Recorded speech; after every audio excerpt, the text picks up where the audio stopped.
Bonjour et bienvenue dans l'émission Paroles de femmes. Nous parlons des objectifs, comment prioriser et focuser pour pouvoir atteindre ces fameux objectifs avec Leslie. Bonjour Leslie, tu vas bien? Toujours bien? Toujours bien, ouais. Merci beaucoup. Tu te sens bien avec nous? Super. En tout cas, je l'ai déjà dit hier, mais merci beaucoup parce que c'est des conseils précieux. Comme tu dis, c'est des choses qu'on devrait apprendre à l'école. Et puis, je trouve ça regrettable quelquefois d'attendre d'être dans l'âge adulte, d'être vraiment d'avoir 40, 50 ans, 60 ans pour entendre ce genre de choses et puis réaliser en fait c'est ça qui n'allait pas dans ma vie, c'était juste ces petits réajustements. Mais la bonne nouvelle, c'est qu'on l'entend aujourd'hui et que si vous pouvez l'entendre, c'est que vous pouvez le mettre en pratique et qu'il y a encore de l'espoir pour vous. Donc, et toi tu as raconté en plus que le temps entre guillemets que tu avais perdu, le Seigneur l'a vraiment racheté quand il a commencé à te parler puis que tu as commencé à mettre en place tous ces bons conseils pour avoir une bonne hygiène de vie, pour pouvoir obéir à ce que lui te demandait. Et Dieu a racheté le temps, c'est pas un mythe. Non, c'est pas un mythe. Ça existe, oui, c'est possible. C'est possible. Avec Dieu, tout est possible. Et oui, il a racheté le temps. On a rattrapé ces 8 années en 3 ans. Waouh, c'est formidable. Donc vraiment que ça puisse vous encourager. Ne dites pas, là c'était... Aïe, c'est fini, c'est trop tard. Non, c'est possible. Et de vouloir s'arrêter maintenant, ce serait la plus grande erreur de votre vie. Oui. Donc, sur ce, on va poursuivre en parlant d'un processus. On met en place des systèmes. Et le système, c'est de partir de Z pour aller vers le A. Exactement. Alors là, ne nous quittez pas, d'accord? Il y a vraiment une bonne idée derrière tout ça. Donc Leslie, on va te laisser développer cela. En fait, on nous apprend toujours, depuis le départ, d'aller de A vers Z. Tu as une idée, tu la développes jusqu'à accomplissement. Sauf qu'ici, le but est d'aller à l'envers. Tu prends l'accomplissement final et tu le découpes pour arriver jusqu'à aujourd'hui. Ce qui est beaucoup plus facile, beaucoup moins condamnateur et totalement déculpabilisant. Parce que tu vas voir où sont tes réelles limitations, ce qui est une bonne chose, mais également tu vas pouvoir, encore une fois, être inclusif et amener des gens avec toi dans ta marche jusqu'à l'accomplissement du projet.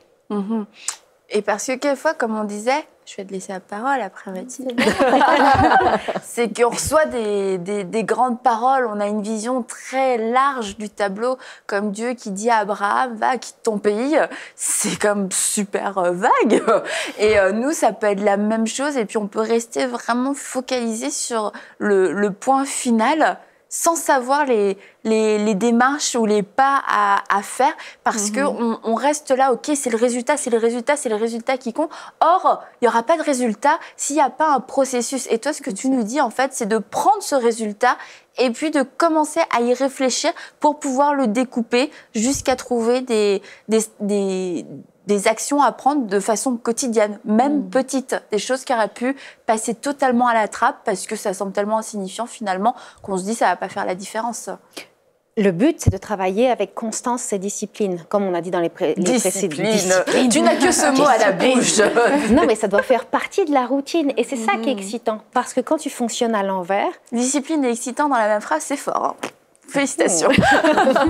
Mais c'est là que tu te dis, mais c'est réellement faisable, c'est pas un mythe. Et je vais pouvoir vous donner un exemple. Mais pour l'exemple, il faut que je vous parle de la grosse vision globale. C'est ça, rends-nous ça concret. Prenons un truc de fille, la perte de poids. Ok. C'est te remettre en forme. Pas t'habiller en taille 2 ou en taille 34, mais réellement avoir une bonne santé, sachant peut-être que tu es une mère qui vient d'accoucher et que ça a été une grossesse avec des jumeaux ou tout simplement un bon bébé en santé. Gloire à Dieu. Là, tu te dis, OK, mais c'est pas demain matin que tu vas perdre tout ce poids-là. C'est pas demain matin que tu vas reprendre ta ligne. Alors souvent, on se dit, bon, je vais tout changer. Je change d'alimentation, je commence à faire du sport à raison d'1h30 par jour, tous les jours. Au bout de 3 jours, tu n'es déjà plus dans le décor. Tu manges que de la soupe. Tu manges que de la soupe. La dernière diète qui est super tendance, perd 10 kilos en une semaine. Tu en as pris 45 après. Il y a quelque chose qui ne marche pas. Mais non.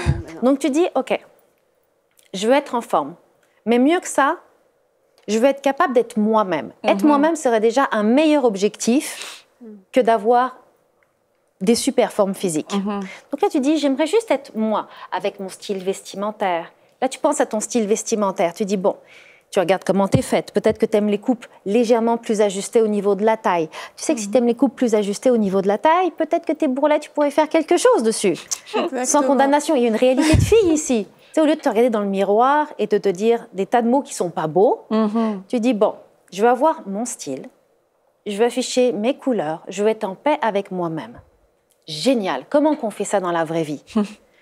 Étape 1. Qu'est-ce qui me manque pour le faire? Il me manque la confiance en moi. Et là, tu vas commencer à tout lister, en fait. Tu as la vision, elle est là, elle est matérialisée. Souvent, et toutes les femmes, on fait un tableau de vision à chaque début d'année, ou les bonnes résolutions. Et là, tu vas prendre une journée, 2 jours, pour faire un tableau rempli d'images magnifiques. Au mois d'avril, ton truc, il est déjà à la poubelle. Pourquoi? Parce que tu n'as pas pris le temps de dire « Voici la vision accomplie devant mes yeux ». Même dans la parole, il est écrit « Écris la vision sur les tablettes de ton cœur ». Mais en anglais, ce n'est pas la même chose. En anglais, ce n'est pas une question que tu vas garder ça sur la tablette de ton cœur. Tu vas courir avec la vision. Il y a une action qui vient avec. Donc, quand tu la mets devant tes yeux, là, tu te dis « Ouf, qu'est-ce que ça prend pour tout ça ?» Et là, tu vas prendre ton papier et tu vas clairement écrire tout ce que réellement ça te prend dans la vie pour faire ça. Ça va te prendre des finances pour acheter tes nouvelles tenues. Peut-être que tu vas devoir aller chez le coiffeur pour afficher ton vrai style. Peut-être que, honnêtement, tu vas devoir revoir ta nutrition. Pas faire une diète ou un régime, mais avoir un style de vie alimentaire. Avoir un style de vie alimentaire, ça veut dire qu'il faut que j'aille voir un nutritionniste. Quelqu'un de sérieux, pas un magazine People. Donc, dans ce cas-là, tu prends le temps de parler avec cette personne, de découvrir quel type de corps tu es. Est-ce que tu réagis plus aux glucides ou aux lipides? Tu vas te poser les vraies questions. Là, à chaque fois que tu dis ça, tu dis « Moi, je ne suis pas capable de comprendre quel type de corps je suis. » Ah, ça veut dire que j'ai besoin de quelqu'un pour m'aider. Donc là, en faisant la liste, tu vas réaliser l'ampleur de tes limitations. Ce qui est une bonne chose, parce que qui dit limitation dit aide. Qui dit limitation dit développement personnel aussi. Dit bon, c'est parfait, il faut faire du sport. Là, tu fais une autre liste. Quels sont les sports que je ne veux pas? Je ne veux pas courir. Non. Je ne veux pas aller dans une salle de gym.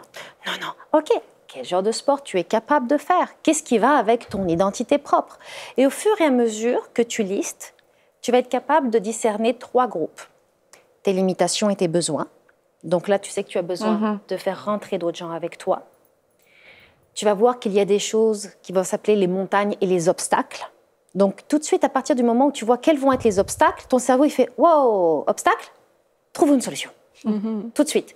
Donc tu vas être capable d'anticiper à l'avance. Tu sais que tu vas avoir des plateaux dans ta perte de poids. Donc, quand tu arrives au plateau, tu dis « Qu'est-ce qu'on fait? Est-ce qu'on mange moins? » Non, c'est stupide. Donc dans ce cas-là, on trouve peut-être un autre sport. On va créer une nouvelle routine qui va changer les choses pour briser le plateau. Là, tu dis, OK, mais si je suis faible dans ce point-là qui s'appelle la discipline, je suis faible. Oh, redevabilité. Donc finalement, c'est comme si que toutes les pièces du puzzle se mettent en place pour la grande image. Ça, c'est la première étape. La seconde étape, c'est te dire, waouh, ça va me prendre une éternité de faire tout ça. Non, c'est pas la vérité. Parce que c'est là où tu vas commencer à découper. Tu sais que tout n'est pas réalisable dans ton moi. Mais là, tu vas être capable de dire, bon, découpons par trimestre. Et là, tu vas commencer à placer tes pièces de puzzle par trimestre. Et il y a des réalités qui viennent devant tes yeux. Il va y avoir des réalités financières. Ton agenda dans ta tête va te dire, ah oui, mais tu sais, on va peut-être rénover le toit de la maison ici. Donc, acheter tes vêtements en même temps que le toit, c'est pas le plus sage. D'accord. Alors, ça veut dire que l'achat des vêtements doit être plus loin. Je dois préparer mon budget. Donc là, tu rentres avec la sagesse également et la planification qu'on a vue dans les épisodes précédents. Tout va ensemble. Une fois que tu l'as fait par trimestre, tu vas être capable de le faire par mois. Une fois que tu l'as fait par mois, tu vas être capable de le couper par semaine et par jour. Et en fait, quand tu vas regarder à chaque jour, ça va être un travail continuel, étape par étape, pour aller jusqu'à l'objectif. Eh bien, on va regarder une vidéo tout de suite d'une jeune fille de France qui vient du nord de la France, qui s'appelle Aurélie. Aussi, décidément, les Aurélie sont formidables. Elle n'arrête pas de se multiplier. Et je vous laisse la regarder. Elle va juste nous expliquer un petit peu son parcours pour reprendre ce que tu as dit, tout ce que tu as dit, mais version étudiante. Et version 21 ans. Donc Aurélie, on t'écoute. Bonjour à toutes, j'espère que vous allez bien. Donc moi c'est Aurélie, j'ai 21 ans et je suis en première année de psychologie. Donc oui, ce qu'il faut savoir c'est que ça fait 4 ans que j'ai mon bac maintenant et que je suis toujours en première année de psychologie. Pourquoi je vous dis ça, vous me direz? Parce que j'ai envie de vous dire que quand vous fixez pas vos objectifs, vous les atteignez pas en fait. Quand j'ai commencé médecine directement après mon bac, je voulais faire sage-femme. Le problème c'était que je savais pas c'était quoi vraiment une sage-femme. Tout ce que je savais c'était qu'elle était directement avec les bébés et moi que j'aimais les bébés. Mais après j'ai vu un accouchement et je me suis dit non, c'est pas ce que je veux faire. Et le problème était vraiment que j'avais pas pris le temps de me poser pour pouvoir vraiment fixer mon objectif, pour pouvoir voir où je voulais aller, là où Dieu voulait m'apporter. Donc ok, entre-temps j'ai fait d'autres formations et j'étais en Angleterre, mais maintenant j'ai qu'une envie, c'est d'atteindre mon objectif, d'être diplômée et d'avoir mon master de psychologie. En fait, tu peux pas aller et atteindre un objectif si tu t'en fixes pas. Hein. Si tu te poses pas, si tu prends pas conscience de qu'est-ce que Dieu veut pour ma vie, quel est l'objectif que Dieu veut pour ma vie. Deuxièmement, je vais un peu plus m'adresser aux étudiants maintenant, mais moi, comme j'ai dit tout à l'heure, mon objectif, c'est d'être diplômée, ok? Donc, pour être diplômée, qu'est-ce qu'il faut faire? Réussir ses examens, on est d'accord. Pour réussir ses examens, qu'est-ce qu'il faut faire? Réviser, on est toujours d'accord?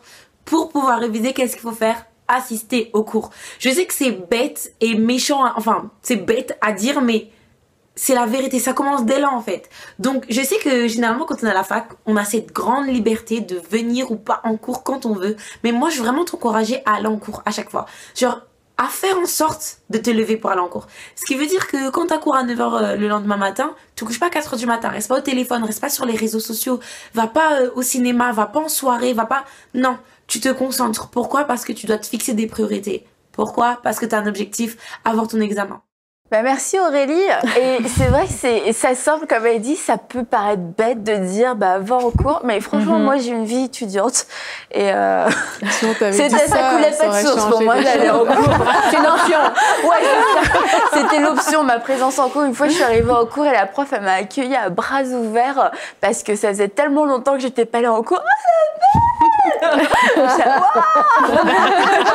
Et pour de vrai, ça semble vraiment, c'est vrai, elle a raison, ça semble un peu bête de le préciser, va en cours, mais à la fac, tu as le droit de faire quasiment tout ce que tu veux, et puis du coup, tu te laisses entraîner, une soirée, une sortie, tu te permets une petite soirée un peu plus tard, donc tu te permets de dormir un peu plus tard le lendemain. Finalement, ça va pas changer grand-chose, et puis de fil en aiguille, c'est comme ça que tu rates tes partiels, tu rates ton examen, tu rates ton année, comme moi, 2 années de suite, parce que bon, forcément, tu ne comprends pas forcément la première année, que ça vient de ça le problème, mais toutes les veilles d'examen, de gros partiels, je me disais, pourquoi je n'ai pas révisé avant? Parce que c'est certain, en découpant, quand tu es étudiant, quand tu es n'importe quoi, tu découpes, c'est juste, tu travailles 1 heure par jour. Mettons juste 1 heure par jour, ça t'évite d'avoir 3 jours de méga stress où tu dors pas, tu bois du café, tu lis plein de trucs, tu te bourres le cerveau, t'es complètement fou. Et quelquefois, t'as même pas tes examens et tu te dis, un peu de constance, ça aurait été bon finalement. Enfin, beaucoup de constance. Et c'est ça qu'elle fait. Ouais, elle a découpé. Ouais. Mais il y a une chose qu'elle dit qui est extrêmement importante. Et souvent, on va faire des listes de choses à faire. Mais elle vient d'apporter un point qui est vital, c'est la liste des choses à être. Et il y a une différence entre être un to-do et un to-be. Et souvent, on va dire, dans ma journée, j'ai ça et ça à faire. Même pour découper et pour atteindre ses objectifs. Mais dans le fait de découper et d'atteindre ses objectifs, on devrait aussi mettre ce qu'on doit devenir. Tu veux construire une maison, ça va te prendre d'être fort et courageux. Tu veux afficher ton identité et te remettre en forme, tu vas devoir être patiente. Tu vas devoir être acharnée et déterminée. Donc, il y a des choses qu'on doit mettre dans nos listes. Tu veux te mettre en entreprise. La première chose que les gens vont écrire, c'est « je dois créer un site web, un logo, incorporer, enregistrer, je dois tout de suite faire mes fichiers pour mes clients. » Ok. Est-ce que devenir patient, ça vient? Est-ce que devenir stratège, ça vient avec? Tu dois l'apprendre, ça aussi. Et elle enseigne également que faire, c'est bien. Mais il faut être aussi pour atteindre ses objectifs. Et il y a un dicton qui dit qu'il faut être avant de faire et faire avant d'avoir. Et c'est vraiment ça, c'est que quand tu deviens, mais ça devient naturel de faire des choses parce que tu es cette personne-là. Donc si tu es stratège, ça devient naturel d'être stratégique, de faire de la stratégie. Alors que si dans ta tête, tu penses pas à ça, bah voilà, tu vas vivre au jour le jour. Et ça, je trouve ça vraiment très bien. Et l'exemple de la jeune fille aussi, d'Aurélie, par rapport à comment elle gère son cursus scolaire, ça, ça me fait rire parce que moi, je ne pensais pas comme ça quand j'étais étudiante. Mais toutes les décisions, au final, qui ont un résultat dans la vie, mais c'est parce qu'on a vu plus loin que nos journées, parce qu'on s'est fixé des objectifs. C'est ça. Même si on ne réalise pas, mais là, on a vu des résultats, mais c'est parce qu'on a d'abord pensé loin et on a commencé à se mettre en place pour pouvoir atteindre ces objectifs-là, justement. Et puis, ça fait moins peur, finalement, Oui. une fois qu'on a découpé le gros morceau et puis qu'on le réduit, entre guillemets, on le divise en petites parties des choses quotidiennes qui sont plus ou moins faciles à intégrer parce que, finalement, à faire, ce ne sera pas si compliqué que ça, parce qu'une fois que c'est bien découpé, ça s'intègre bien, on voit que c'est totalement possible dans un planning. La chose, comme tu dis, c'est de l'être. Ok, est-ce que je vais être persévérante? Est-ce que je vais être patiente? Est-ce que je vais continuer malgré ça? Est-ce que je vais pouvoir résister aux autres tentations et tout ça? Et finalement, si on a répondu oui à tout ça, c'est que ça démystifie le gros truc. Il faut que je réussisse. Et comment, moi, non, j'y arriverai jamais. C'est finalement ces actions-là, oui, je peux les poser. Ouais. Ça libère aussi dans le sens où les sollicitations extérieures, c'est plus facile de dire non. De les décliner, parce que quand tu dis non et que tu n'as pas d'objectif, juste tu dis non parce que ça fait parce que j'ai des priorités. C'est quoi tes priorités? Ça change. Et ça rend quelque chose de super énorme qui nous semble impossible. Ouais. Ça rend les choses faisables, accomplissables, possibles. Mais tous les grands projets de la vie sont faits avec des petites briques. Quand tu regardes des vies très réussies avec des grands accomplissements, ça ne s'est jamais fait en une nuit. C'est toujours à la base la persévérance de la personne. Même des fois, il y a eu très peu d'accomplissements, puis très peu, puis des périodes ou plus, puis au bout du compte, ça fait un énorme accomplissement. Mais il y a toujours eu un petit peu quelque chose, c'est des petites briques. Il ne faut pas lâcher, il ne faut pas dire... On est dans une génération de l'instantané où on veut et on apprend à vouloir tout de suite. Et ça devient encore plus difficile d'avoir un objectif et le poursuivre. On a perdu cette notion de persévérance sur toute une vie. Exact. Parce qu'on nous a appris ça dans l'argent, dans les communications. Il faut tout de suite. Et tout seul. Tout seul et tout de suite. On commence, on arrête. Et Paul dit, on zappe. Mais nos prédécesseurs, dans la vie, comme dans la foi, comme dans le travail, comme dans tout, eux, ils avaient des objectifs sur toute une vie. Toute une vie, et même pour après, pour léguer quelque chose, pour donner un héritage. Et Paul disait, je cours pour remporter le prix. Et tu disais tout à l'heure dans la version anglaise, c'est je cours avec la vision pour atteindre la vision et d'avoir cette notion-là, bah oui, qu'on doit tout le temps finalement être en mouvement et qu'on se trompe. Quelquefois, on a l'impression que ça doit être un sprint constant et là, on s'épuise.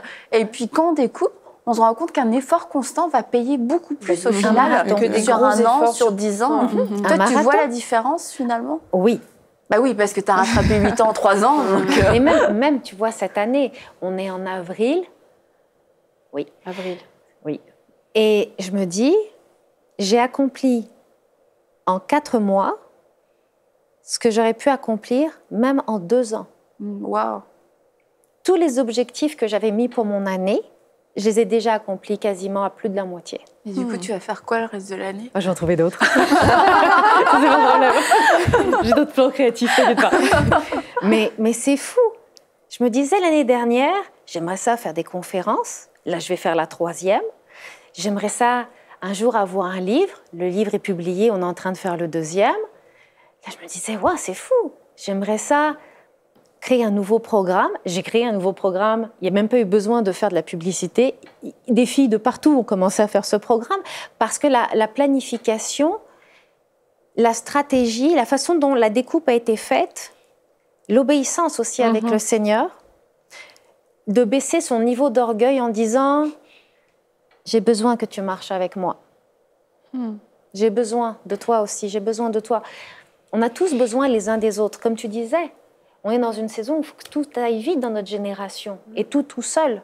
Sauf que quand tu commences à faire la découpe de tes objectifs, la découpe de ta vision à l'envers, là, veux pas, tu arrives devant la dure réalité que tu ne peux pas l'accomplir seul. Et là, soit tu prends l'orgueil en disant bah, « puisque c'est comme ça, je ne vais pas la faire ». Il y en a. Ou soit tu vas te dire « je ne suis pas apte seule, mais c'est une bonne chose parce que je vais avoir besoin des autres et je vais me concentrer sur l'essentiel de ce que je peux faire avec ce qui est en moi. Et les autres vont marcher avec moi. Et c'est là où, justement, on manifeste encore plus le royaume de Dieu. C'est là où, en s'entendant les uns les autres, on va grandir ensemble. Le faire va aiguiser le fer. Ça, c'est sûr. Surtout si tu as un partenaire de redevabilité. Le faire va aiguiser le fer. Mais ce sont des bonnes choses. Et finalement, tu t'aperçois, plus vite que tu ne le penses, au début, tu es loin. À un moment donné, tu tournes la tête et tu es à ça de ton objectif. Et tu fais « Waouh, c'est passé tellement vite. Ça s'est tellement bien passé, j'ai rien vu arriver. Et là, tu te dis, si ça a été possible pour cet objectif, imagine les autres. Et subitement, tu vas oser te poser des plus gros objectifs. Là où ça va requérir plus de défis, plus de personnes avec toi. Et c'est comme ça que tu avances. Et tu disais, quand on préparait l'émission, que aussi, quand le Seigneur t'a parlé, il t'a dit « tout va changer, Leslie ». C'est que tu as repris ta place finalement dans le plan de Dieu, parce que tu avais pris une place qui n'était pas la tienne et qui fait que les plans de Dieu ne pouvaient pas s'accomplir parce que finalement, tu étais un petit peu au contrôle de ta vie. Oui. Bah oui, je comprends, 120 heures par semaine. Non, j'étais au contrôle de ma vie. J'ai réalisé, tristement, que ce que je disais dans mes temps de prière, ce que je disais dans les temps de louange à l'église le dimanche en levant les mains et en fermant les yeux, n'était pas en adéquation avec ce que je manifestais dans mon existence. À un moment donné, j'étais comme « mais t'es fou l'hypocrite !» Non, mais c'est la vérité. Là, je me disais « mais tu prends Dieu pour un clown !» Alas, tu t'es dit « non, tu peux pas faire ça là. » Tu es en train de parler à Dieu, de remercier Christ, tu lui parles tous les jours, mais tu fais ta vie selon ton plan, avec tes envies. Alors, il y a le plan de Dieu, il y a toi. Parce que quand tu es rendu comme ça, il y a un problème. Et quand tu écoutes, Dieu met des visions, des petites et des grandes visions, en fonction des saisons sur nos cœurs. Tu sais, des fois, ça peut être d'investir dans la vie de quelqu'un, de l'aider à grandir. Des fois, ça va être des saisons plus sur nous-mêmes. Des fois, ça va être des saisons où on va s'investir dans des grands projets, des petits projets. Mais quand tu t'assois et que tu dis « Ok, tu as un super beau cahier, les filles, achetez-vous toujours des super beaux cahiers. C'est très important. » On dit oui, n'est-ce pas? Il y a quelque chose là-dedans. Plus le cahier est beau, plus tu veux en prendre soin et plus moins tu veux mettre n'importe quoi à l'intérieur. Oui, c'est vrai. oui, c'est clair. Il ne faut pas barbouiller. Non. Et là, tu commences à écrire la vision que Dieu met sur ton cœur dans les différentes sphères de ta vie. Tu les découpes, tu fais le tri de ton entourage, de qui peut marcher avec toi dans cette aventure et qui ne le peut pas. Là, tu te dis, OK, je dois investir en moi ici, je dois grandir ici, je dois m'humilier ici. Et je te dis, ça devient un partenariat avec le Saint-Esprit, réellement. Et tes objectifs s'accomplissent à la vitesse de la lumière. Waouh, ça fait rêver. C'est parce que ça marche. Ça fonctionne pour de vrai. Donc, techniquement, là, et de façon pratique, pour reprendre ce que tu as dit, on prend la grande vision. Comme Aurélie l'a dit dans sa vidéo aussi, on ne se trompe pas dans sa grande vision, on réfléchit à la grande vision. Et au passage, moi, j'ai toujours rêvé d'assister à un accouchement. Mais je ne voulais pas être sage-femme. et donc, après, on la découpe et on doit arriver à des actions finalement quotidiennes. Avant de la découper, donc on voit la grosse vision. On écrit la grosse vision. Là, on va lister tout ce qui va avec. les problèmes, les besoins qu'on a, les limitations que nous avons, ce que nous sommes aptes, on liste tout. Tu as besoin d'un comptable, tu l'écris. Tu as besoin d'un notaire, d'un avocat. On écrit tout ce qui est à l'intérieur. On écrit tout, on se dit pas, ça je peux pas, ça va être compliqué là. Non, tout. pêle-mêle. On écrit tout. C'est comme une recette de gâteau. Tu écris tous les ingrédients pour voir l'accomplissement. Et là, tu te dis, OK, il y en a qui m'appartiennent, il y en a qui ne m'appartiennent pas. Donc, ce qui ne t'appartient pas, tu devrais les déléguer. Ce qui t'appartient, c'est là où tu vas commencer à les découper. Trimestre, mois, semaine, jour. Et de façon réaliste. De façon réaliste, en prenant compte que peut-être tu as des budgets à des moments qui vont être déplaçables. Peut-être que tu vas avoir des événements déplaçables également. Si tu sais, par exemple, que dans 3 mois, tu as un mariage et que, je ne sais pas, ton objectif, il y avait un déplacement à l'étranger, tu sais que ça ne peut pas tomber en même temps. Donc, il y a une réalité. Il y a une vraie réalité aussi qui vient dans ton existence. Tu deviens encore plus conscient de ce que tu es en train de vivre. Et parce que je pense que quelquefois, ces plans-là tombent à l'eau parce qu'on n'est pas réaliste dans notre découpage. Dans notre quotidien, ça devient un truc complètement fou. Tu sais, t'es maman, t'as 4 enfants, et là, t'as prévu 4 heures de sport. C'est moi, ça marche, je peux embaucher. Et tu te dis, et tu te dis, au bout d'une semaine, de toute manière, ça marche pas et tout ça. C'est fou être réaliste, c'est pas, le but, c'est pas la performance, c'est pas de remplir un maximum, d'être une super woman, c'est de pouvoir atteindre notre objectif, même si ça doit prendre un certain temps finalement, parce que mieux vaut que ça nous prenne 1 an et qu'on le fasse de façon constante plutôt que d'essayer 6 fois. 6 fois, puis au bout de 10 ans, on n'a toujours rien accompli. Être vraiment réaliste, ça c'est un point. Et je pense, oui, tu en avais parlé en début d'émission, mais je tenais à vous le redire, mesdames, parce que souvent, nous ne sommes pas très réalistes. Nous sommes un petit peu, et c'est pas une question de foi, c'est une question de sagesse, parce que si on demande au Saint-Esprit, comme Lucie l'a dit, qu'on marche vraiment avec le Saint-Esprit comme un associé, il va nous dire non, ça c'est pas une bonne idée. Et dans ces cas-là, c'est nous qui nous remettons sous un joug, sous une sorte d'esclavage de performance, et après on est encore dans la condamnation, on est encore dans un sentiment d'échec. Et vraiment cette série-là, si vous l'appliquez avec un bon cœur et si vous ouvrez vos cœurs à la vérité et à le faire dans la sagesse, dans l'amour pour le Seigneur, ça va porter du fruit, ça va changer votre vie. C'est pas un plan qui peut échouer parce que c'est l'ordre de Dieu qui va venir s'installer dans votre vie selon vos besoins, selon votre destinée. Donc encore une fois, je vous le redis, reprenez les émissions et puis prenez le temps de demander au Saint-Esprit de vous éclairer. Il est votre aide, il est votre conseiller, il est votre enseignant et achetez-vous un beau cahier. Et moi je dis, on a le droit de raturer dans son cahier. Donc on se retrouve demain et pas pour le moindre des sujets. Nous allons parler de la discipline. Comment la discipline peut être excitante. Vous ne voulez pas manquer cette émission? Moi non plus. Alors on se dit à demain pour une prochaine émission de Paroles de Femmes.